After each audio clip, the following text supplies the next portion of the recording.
Bienvenue. Aujourd'hui, on va décrypter un sujet qui peut paraître lointain, mais qui nous touche de très près. On va parler de la façon dont une décision prise à Washington, D.C. peut avoir un impact direct sur la vie de tous les jours dans le monde arabe. C'est un peu l'histoire d'un effet domino économique mondial. La question qu'on peut se poser, c'est comment est-ce possible? Quel est le rapport entre une réunion de banquiers centraux aux États-Unis et le coût d'un crédit immobilier ou d'un prêt auto ici? Eh bien, le lien est bien plus direct qu'on ne l'imagine. C'est ce mécanisme qu'on va décortiquer ensemble. Alors voilà comment on va procéder. On commence à Washington avec la décision elle-même. Ensuite, on verra le dilemme économique qui se cache derrière. Puis on suivra les répercussions sur les pays, sur les marchés, pour finir par voir ce que ça change concrètement au quotidien. Allez, on plonge dedans. Tout part d'une seule et même action, un événement au cœur de la finance mondiale. Et voilà, c'est ça, le point de départ. La Banque centrale des États-Unis, qu'on appelle la Fed, s'apprête à baisser son taux directeur. En termes simples, ça veut dire qu'elle va rendre l'argent moins cher à emprunter. C'est cette décision, qui a l'air très technique, qui est en fait le petit caillou jeté dans la mare et qui va créer des vagues partout dans le monde. D'accord, mais pourquoi est-ce que la Fed fait ça maintenant? Pour le comprendre, il faut regarder d'un peu plus près la situation, disons, compliquée de l'économie américaine en ce moment. En fait, la Fed est un peu prise entre le marteau et l'enclume. D'un côté, il y a une forte pression politique pour relancer l'économie, pour stimuler la croissance, et de l'autre, un véritable casse-tête économique. L'inflation augmente, ce qui voudrait dire qu'il faut augmenter les taux, mais en même temps, le chômage aussi augmente, ce qui au contraire demanderait de baisser les taux. C'est un choix vraiment difficile. Chaque option a un inconvénient majeur.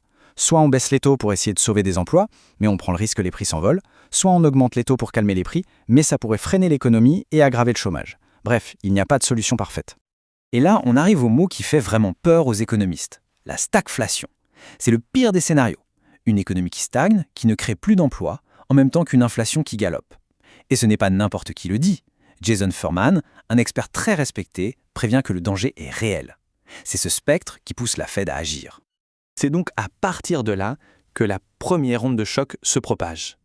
Voyons comment cette décision américaine se répercute sur des pays entiers dans le monde arabe. Pour les gouvernements de la région, l'effet est presque immédiat, et il est positif. D'abord, le coût pour rembourser leurs dettes diminue. Ensuite, s'ils veulent lancer de grands projets, comme des routes ou des hôpitaux, ils peuvent emprunter de l'argent à des taux plus bas. Et enfin, c'est plus facile pour eux d'émettre des obligations pour se financer. C'est une vraie bouffée d'oxygène. Concrètement, ça veut dire quoi? Eh bien, des pays comme la Jordanie, l'Égypte ou la Tunisie, qui ont de lourdes dettes, voient une partie de leur fardeau financier s'alléger. Mais ça profite aussi aux pays du Golfe, qui peuvent financer leurs projets de diversification économique, parfois gigantesques, à des conditions bien plus intéressantes. Mais l'effet domino ne s'arrête pas au gouvernement. L'onde se propage maintenant au cœur même de l'économie. Les banques, l'immobilier, la bourse. Pour le secteur bancaire, c'est une très bonne nouvelle.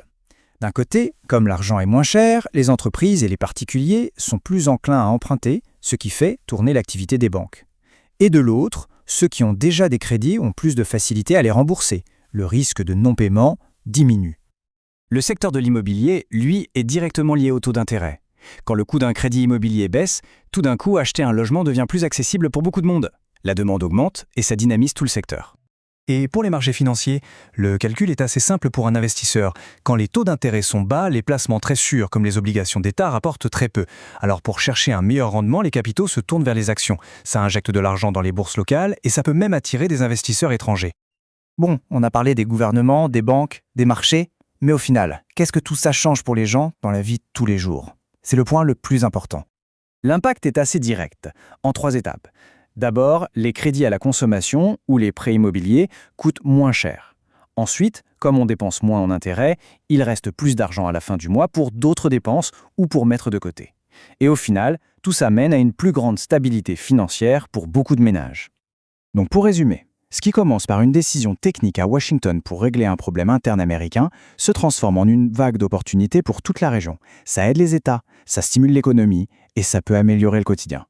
Ce qui nous amène à la question finale, et peut-être la plus importante.